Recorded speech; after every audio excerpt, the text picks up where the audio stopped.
कौन है गुमनामी बाबा? क्या पंडित जवाहरलाल नेहरू जानते थे कि नेताजी जिंदा है? आखिरकार क्या हुआ था नेताजी के साथ? आइए जानते हैं ऐसे ही कुछ सवालों के जवाब इस वीडियो में। जय हिंद दोस्तों। 1945 में दुनिया वर्ल्ड वॉर 2 के कारण तबाह हो चुकी थी।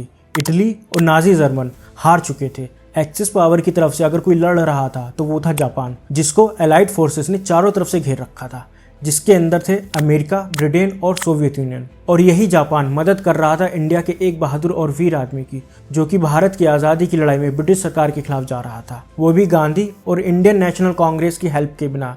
ये थे नेताजी सुभाष चंद्र बोस। नेताजी जापान की फंडिंग की वजह से ही अपनी आर्मी आज़ाद हिंद फौज को चला पा रहे थे। नेताजी के नेतृत्व में आज़ाद हिंद फौज ने अंडमान, सिंगापुर, बर्मा और मोइरांग पर कब्जा कर लिया था और तेजी से दिल्ली के लाल किले की तरफ बढ़ रहे थे, जहां भारतीय फ्लैग ब्रिटिश एम्पायर के सोल्जर्स की कब्रिस्तान पर लगाया जाने वाला था। पर दुख की बात है कि सब कुछ जैसे सोचा था वैसा नहीं हुआ। 6 अगस्त और 9 अगस्त 1945 को अमेरिका ने हिरोशिमा और नागासाकी पर 2 भयानक एटॉमिक बॉम्ब्स लिटिल बॉय और फैट मैन गिराए। ये वो दिन है जो आज भी कोई नहीं भूलता। आज भी जापान इन 2 दिनों पर पीस मेमोरियल सेरेमनीज कंडक्ट करवाता है, क्योंकि जब ये बॉम्ब गिरे जापान पूरी तरह से तबाह हो गया था। उनकी आर्मी, उनके सिटीजन्स, इकोनॉमी, इंफ्रास्ट्रक्चर सब बिखर गया था, जिसकी वजह से उन्होंने सरेंडर करने का सोच लिया। जापान की इतनी बुरी हालत होने की वजह से अब वो नेताजी को फंड नहीं कर पा रहे थे। करते भी कैसे जब उनकी खुद की इकोनॉमी इतनी गिर गई थी।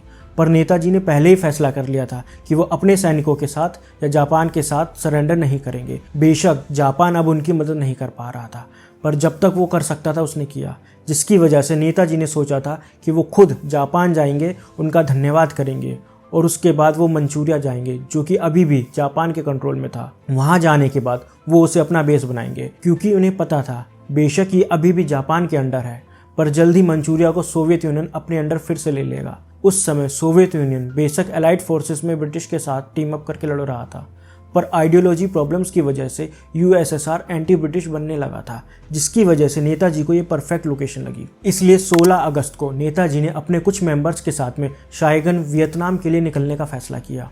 यहाँ तक सब ठीक चल रहा था, पर एकदम से खबर आई कि नेताजी जब ताइवान जा रहे थे तो उनकी प्लेन क्रैश में मौत हो गई। पर क्या सच में मौत हुई थी या फिर इसके पीछे कोई और सच था? आइए जानते हैं हर एंगल को डिटेल में।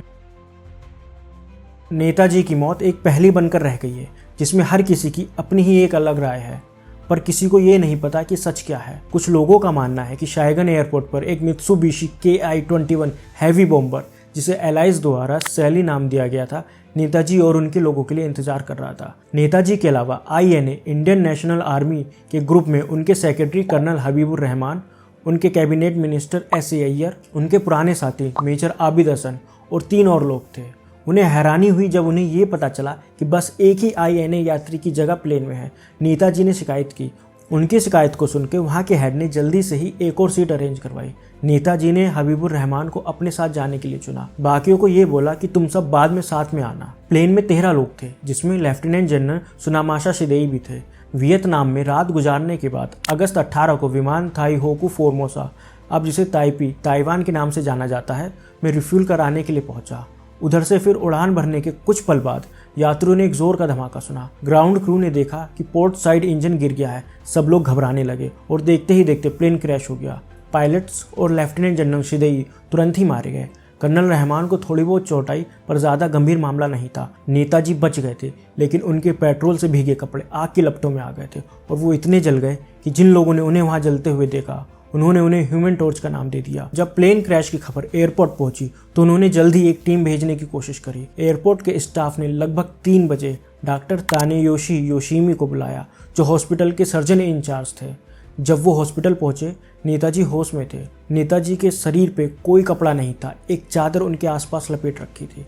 जैसे ही डॉक्टर योशिमी ने उस चादर को खोल कर देखा तो उनका पहला सवाल था, क्या मैं इन्हें बचा भी पाऊंगा?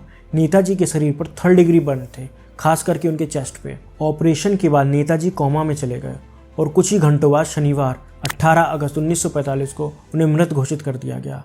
कहा जाता है कि उनका अंतिम संस्कार ताइहोकू के शमशान घाट पर किया गया था। पर क्या कहानी यहीं पर ख़त्म होती है? जब गांधी जी को इसके बारे में पता चला तो उन्होंने कहा था कि सुभाष मरा नहीं है, सुभाष ऐसे नहीं मर सकता। गांधी जी मानने को तैयार ही नहीं थे कि नेताजी की मौत हो चुकी है, और वो भी इस तरह से। मुखर्जी कमीशन की रिपोर्ट के मुताबिक रैनकोजी मंदिर, जहाँ पे नेताजी की अस्थियां हैं, वो अस्थियां उनकी हैं ही नहीं। कहा जाता है कि वो अस्थियां इचिरो ओकुरा की हैं, जो कि एक जापानीज सिटीजन था, जिसकी मौत भी 18 अगस्त को हुई थी हार्ट अटैक के कारण। वहीं दूसरी ओर ताइवान गवर्नमेंट का कहना है कि 18 अगस्त 1945 को कोई ऐसा प्लेन क्रैश नहीं हुआ था। कुछ लोग तो ये भी सवाल करते हैं कि हबीबुर रहमान जो उस समय प्लेन क्रैश में थे, उस क्रैश के 16 आई विटनेस हैं जो कि इतने बड़े हादसे से गुजरे हैं, फिर भी उन्हें कैसे सिर्फ ना के बराबर चोट लगी और जल्दी ठीक भी हो गए। कहते हैं कि हबीबुर ने नेताजी के अंतिम समय में काफ़ी मदद की थी, उनकी आग बुझाने की कोशिश भी की थी, फिर उनके शरीर पर कैसे जलने का एक भी निशान नहीं था। डॉक्टर, नर्स और हॉस्पिटल स्टाफ का बार बार इंटरव्यू किया गया और उनके बयान किसी भी पॉइंट पर नहीं मिलते थे। अगर सच में नेताजी की बॉडी हॉस्पिटल लेके गए थे और वहाँ उनका ऑपरेशन हुआ था तो उनके बयान थोड़े तो मिलने चाहिए थे। जापान ने डेड बॉडी की कोई पिक्चर प्रोवाइड नहीं की, जो बड़ा कारण बन गया ये मानने का कि नेताजी अभी भी जिंदा थे। लोगों का मानना था कि नेताजी अभी भी जिंदा हैं और वो एक दिन वापस आएंगे, और ये बात इतनी फैल गई कि ये अंग्रेज़ों तक पहुंच गई। जब अंग्रेज़ों को पता चला कि नेताजी की मौत की खबर से लोगों का समर्थन आईएनए की तरफ बढ़ता जा रहा है, तो उन्होंने रेड फोर्ट ट्रायल शुरू किया, जिसमें आईएनए के सोल्जर्स को प्रोसिक्यूट करने का फैसला लिया गया। अल्फ्रेड वेग जो कि एक जर्नलिस्ट थे, उनका असली दावा तो ये था कि उन्होंने नेताजी की मौत को गलत ठहरा दिया था और चैलेंज किया था कि नेताजी अभी भी जिंदा हैं, और वो भी ऐसे ही लोगों के सामने नहीं बल्कि देश के पहले पीएम पंडित जवाहरलाल नेहरू के सामने किया था। 29 अगस्त 1945 को दिल्ली में एक प्रेस कॉन्फ्रेंस में जब नेहरू नेताजी के लिए दया याचिका कर रहे थे, जिसका मतलब था कि नेताजी को युद्ध अपराधी घोषित ना किया जाए, तब वैग ने नेहरू का तेजी से विरोध किया और कहा कि वो सच में एक युद्ध अपराधी हैं और वो जिंदा हैं और 4 दिन पहले शायगन में देखे गए थे। इस दावे ने आग में घी डालने का काम किया। जिन लोगों को अभी तक नेताजी की मौत पर शक था, वो शक सही साबित पड़ता दिख रहा था। उनकी मृत्यु के बारे में बहुत सारे नज़रिए और भ्रम हैं जिन्हें हम शायद ही कभी जान पाएंगे, पर कुछ ऐसी खबरें हैं जो हमें सोचने पर मजबूर कर देती हैं कि हकीकत में आखिर हुआ क्या था। तो चलिए अब देखते हैं इन सारे पहलुओं को। Retired major general GD Bakshi और Indian politician mister Subramanian Swamy ये मानते हैं कि नेताजी सुभाष चंद्र बोस साइबेरिया में कैद थे और वहाँ पर जोसेफ स्टालिन ने एक साइबेरियन गुलाग में उन्हें इतना टॉर्चर किया कि उनकी वहाँ मौत हो गई। इस नज़रिए के मुताबिक नेताजी के एक्सिस पावर से जुड़े होने की वजह से उनका ये अंजाम हुआ था। कुछ लोग तो ये भी मानते हैं कि यूएसएसआर ने नेताजी के साथ ये सब कुछ पंडित जवाहरलाल नेहरू की रिक्वेस्ट पे किया था। ये एंगल पहली बार former MEA officer Satyanarayana Sinha सामने लाए थे अपनी किताब नेताजी मिस्ट्री के जरिए। सिन्हा ने कहा कि वो अबानी मुखर्जी, जो कि उस समय कम्युनिस्ट पार्टी ऑफ इंडिया के मेंबर थे, उनके बेटे गोगा से मॉस्को में मुलाकात की थी। 1960 में मुलाकात के दौरान गोगा ने उन्हें बताया कि मौजूद एक कमिटन अधिकारी ने 1950-51 में याकुत्स्क के सेंट्रल जेल में नेताजी को सेल नंबर 45 में कैद देखा था। दूसरी तरफ हमें एक बिल्कुल अलग कहानी देखने को मिलती है। मिस्टर अर्धेंदु सरकार, एक सरकारी कंपनी के कर्मचारी, ने एक कमीशन के सामने स्टेटमेंट दी थी जो बिल्कुल अलग थी। उन्होंने कहा कि 1962 में यूक्रेन में उन्होंने एक जर्मन ज़्यू ज़ीरोविन से मुलाकात की, जिन्होंने 1948 में साइबेरिया के एक गुलाग में नेताजी से बात की थी। ज़ीरोविन ने कहा कि नेताजी को वहाँ अच्छी तरह से रखा गया था, उन्हें एक सीडैन दी गई थी और कुछ बॉडीगार्ड्स के साथ वो घूमते थे। लेकिन जब मिस्टर सरकार ने मॉस्को के इंडियन एम्बेसी को इस बारे में बताया, उनका ये बयान झूठा ठहरा दिया गया, पर वो फिर भी इस बात पर टिके रहे कि वह सच बोल रहे हैं। डॉक्टर पूर्वी रॉय, जो कि एक रिसर्च स्कॉलर थी, उन्होंने पुराने USSR जनरल कोलेस्निकोव से मिलने के लिए रिक्वेस्ट की थी इंडियन पार्लियामेंट्री डेलीगेशन में, जो कि मॉस्को में था। मिलने के बाद कोलेस्निकोव ने साफ तौर पर बताया था कि नेताजी 1946 में USSR में थे। उन्होंने कहा कि उन्होंने एक फाइल की रिपोर्ट देखी थी जिसमें वो टाइम ऑफ मीटिंग नोट करते थे, जिससे ये पता चलता था कि किसी भी आरोपी से कितनी देर और किस समय मिला जा रहा है। उस रिपोर्ट में उन्होंने नेताजी की भी इंफॉर्मेशन देखी। इसमें पॉलिटिकल ब्यूरो के मेंबर्स, जो कि थे वोरोशिलोव, वायशिंस्की, मिकोयान और मोलोटोव, सोच रहे थे कि क्या नेताजी को यहीं रखना चाहिए या फिर कहीं और भेज देना चाहिए। उस समय जनरल कोलोन्स्कीकोव ने सुझाव दिया कि भारतीय सरकार को रशियन आर्काइव का एक्सेस दे देना चाहिए, पर इतनी स्टेटमेंट्स के बाद भी कुछ नहीं कहा जा सकता, क्योंकि रशियन गवर्नमेंट ने हमेशा क्लियर किया है कि उनके पास नेताजी की मौत से जुड़ी कोई जानकारी नहीं है। जैसे कि 2003 में रशिया ने खुद कहा है कि सुभाष चंद्र बोस के बारे में हमें कोई जानकारी नहीं मिली रूसी FSB के केंद्रीय अभिलेखागार में। और 2017 में सुषमा स्वराज ने भी पार्लियामेंट में एक बयान दिया, जिसमें उन्होंने कहा कि रशियन फेडरेशन ने उनको कांटेक्ट करके एक मैसेज दिया है जो कहता है कि भारत सरकार का ताज़ा अनुरोध प्राप्त होने के परिणाम स्वरूप नए सिरे से खोज की गई और रूसी अभिलेखागार में नेताजी की मृत्यु से संबंधित कोई दस्तावेज नहीं मिला। अब कई लोग सोचेंगे कि इंडिया रसिया से सीधा इस फाइल को क्यों नहीं मांग लेता जिसका जिक्र जनरल कोलोन्स्कीकोव ने किया, पर यह समझना जरूरी है कि कोई भी देश दूसरे देश से उनकी गुप्त फाइल्स को नहीं मांग सकता तब तक जब तक वो देश खुद उस केस से रिलेटेड कोई अपनी गुप्त फाइल ना होने दे। जब तक इंडियन गवर्नमेंट खुद नेताजी सुभाष चंद्र बोस से रिलेटेड कोई सीक्रेट फाइल्स ना बाहर ला दे तब तक रशिया से मांगने का कोई फायदा नहीं है। ये तो कहानी थी नेताजी की रशियन मर्डर की, पर उसी ओर एक और स्टोरी है जो लोगों के बीच काफी फेमस है। नेताजी की मौत के 20 साल बाद लाल बहादुर शास्त्री जब रशिया गए थे तो उनकी कुछ फोटोज बाहर आई थी और इन्हीं सब के बीच में एक फ़ोटो ऐसी थी जिसमें यह दिख रहा था कि वो किसी मिनिस्टर से हाथ मिला रहे हैं और उसी के बाद ही उनकी मौत हार्ट अटैक के कारण रशिया में हो गई, जिसके पीछे यूएसए का हाथ बताया जाता है। खैर, ये एक अलग टॉपिक है जिसे हम किसी अलग वीडियो में कवर करेंगे। शास्त्री जी की मौत के बाद जब उनकी फ़ोटोज़ इंडिया पहुंची तो उसे देखकर कई लोग हैरान हो गए, क्योंकि उस फोटो में नेताजी भी दिख रहे थे, जिसने कहानी शुरू करी नेताजी की जिंदा होने की। कई लोगों का मानना था कि नेताजी वापस भारत लौट आए हैं और अब यूपी के फैज़ाबाद की बस्ती के राम भवन में उनका घर है, जो अब नेताजी सुभाष चंद्र बोस के नाम से नहीं पर भगवान जी के नाम से रहते हैं, जो नाम उन्हें उनके भक्तों ने दिया था। अब नेताजी एक बाबा के रूप में रह रहे थे। कहा जाता है कि इस समय के दौरान नेताजी ने सबसे मिलना छोड़ दिया था और वो अपने आप को एक कमरे में बंद करके रखते थे। सिर्फ कुछ खास लोगों को ही अंदर आने देते थे, बाकी लोगों से पर्दा लगाकर बात करते थे, जिसकी वजह से इनका दूसरा नाम पड़ा गुमनामी बाबा। उनकी मृत्यु 16 सितंबर 1985 को हुई और उनका अंतिम संस्कार गुप्तार घाट के पास सरयू नदी के किनारे किया गया था। मरने के तुरंत बाद इस संत के खास भक्त पांडाराम किशोर ने यह बयान दिया कि हम सिर्फ 13 लोग हैं उनकी अंतिम यात्रा देखने के लिए, जबकि यहाँ 13 लाख लोग होने चाहिए थे। उन्होंने यह भी दावा किया कि भगवान जी कोई और नहीं बल्कि नेताजी ही थे। उनके कुछ और करीबी भी यही दावा करते हैं कि भगवान जी ने अपनी असली पहचान को उनकी मौत तक छुपाने के लिए कहा था। कहा तो यह भी जाता है कि जब गुमनामी बाबा के संदूक उनकी मृत्यु के बाद खोले गए तो उनमें नेताजी के परिवार की सभी तस्वीरें मिली, साथ ही टेलीफोन, टाइपराइटर जैसी चीज़ें भी मिली जो सिर्फ नेताजी के पास ही हो सकती थी।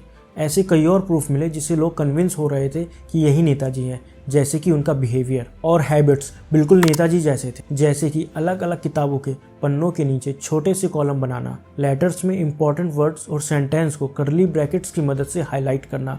उनकी हैंडराइटिंग भी नेताजी जैसी थी।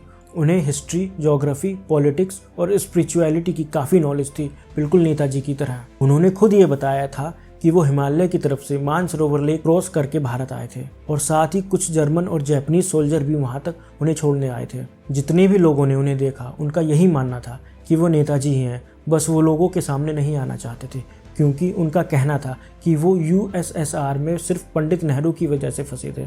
वहाँ पे लोगों को उनकी आइडेंटिटी का पहले से ही पता था और वो डिटेल्स नेहरू ने उन्हें दी थी। वो कहते हैं कि अगर नेहरू चाहते तो वो उन्हें वापस ला सकते थे, पर उन्होंने ऐसा नहीं किया। पर इसके बावजूद कई सवाल भी आए।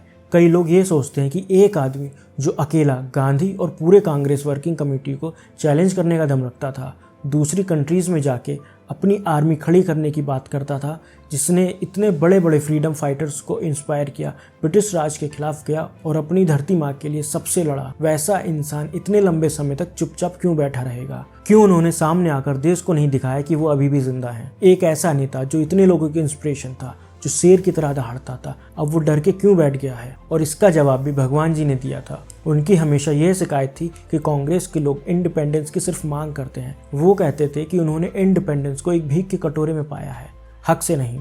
ये उनका सबसे बड़ा दुख था। भगवान जी ने कहा अगर वो सामने आ जाते और सब बता देते कि वही नेताजी हैं, तो जो भारत का रशिया और कुछ कंट्रीज से रिश्ता है वो बिखर जाता और इन देशों पे अभी इंडिया निर्भर था। भगवान जी का कहना था कि वो सामने सिर्फ भारत के भले के लिए नहीं आ रहे थे। उन्होंने सोवियत यूनियन और चाइना का शुक्रिया अदा भी किया कि जब उनको अपने देश में वापस नहीं बुलाया गया तब उन्होंने उन्हें रहने के लिए छत दी। रशियन गवर्नमेंट ने उन्हें ट्रांस साइबेरियन वैली के पास एक ज़मीन दी थी, जहां उन्हें अलग अलग एशियन देशों के बाकी बड़े ऑफिशियल्स के साथ रहने के लिए जगह दी। उन्होंने कहा कि वो चाइनीज़ नेता माओ जेडोंग और वियतनामी नेता हो ची मिंह के काफ़ी क्लोज थे। उन्होंने और भी कई सारी इन्फॉर्मेशन शेयर की, जैसे कि एडोल्फ हिटलर और माओ जेडोंग जैसे अलग अलग नेताओं की अलग अलग हैबिट्स और इंटरेस्ट को शेयर करा। उन्होंने ये भी दावा किया कि इस समय में भी वो कई सारे ग्लोबल अफेयर्स में पार्ट लेते हैं, जैसे कि पेरिस पीस टॉक में पार्ट लेना। इंडिया के हक के लिए वो तब भी लड़ते थे, बस गुमनाम होकर,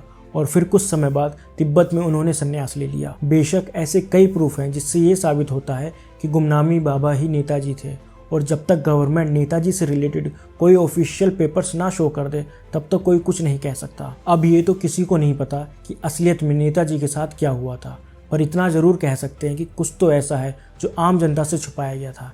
नेताजी वो व्यक्ति थे जिन्होंने अंग्रेजों के खिलाफ जाने का जज्बा रखा, जिन्होंने हिटलर से बात करके हमारे सोल्जर्स को रिहा करवाया, जिन्होंने हमें तुम मुझे खून दो मैं तुम्हें आज़ादी दूंगा और आज़ादी मांग के नहीं छीन के मिलती है जैसे नारे दिए। आज बेशक नेताजी जिंदा ना हो, पर अगर आज हम यहाँ हैं तो शायद कहीं ना कहीं उन्हीं के संघर्षों की वजह से हैं। तो आप भी नीचे कमेंट सेक्शन में ज़रूर बताइएगा कि आप लोगों को क्या लगता है कि आखिर नेताजी के साथ क्या हुआ, और हर भारतीय के साथ ये वीडियो ज़रूर शेयर करिएगा ताकि उन्हें भी नेताजी की कहानी पता चले। और अगर आप हमारे चैनल पर नए हैं तो हमारे चैनल को सब्सक्राइब करें। मिलते हैं अगले वीडियो में, तब तक आप अपना, अपनों का और प्रकृति का ख्याल रखिए। धन्यवाद।